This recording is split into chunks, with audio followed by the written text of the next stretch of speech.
వరంగల్లోని రెండు వర్గాల మధ్య ఘర్షణ తారాస్థాయికి చేరింది. అదే ఏంటి ఘర్షణ అంటే కనుక నిజంగా అందుకే చెప్తున్నాను, సోషల్ మీడియాని ఎంత పరిమితంగా వాడుకుంటే అంత బెటర్, ఎంత మనం పరిమితంగా దాన్ని మంచి కోసం ఉపయోగించుకుంటే అంత బెటర్.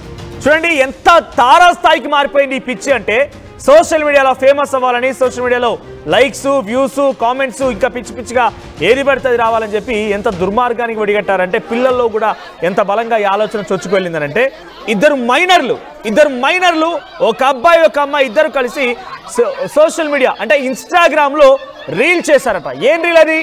ఇద్దరు ఒకరినొకరు ముద్దు పెట్టుకుంటూ ఆ రీల్ చేశారట.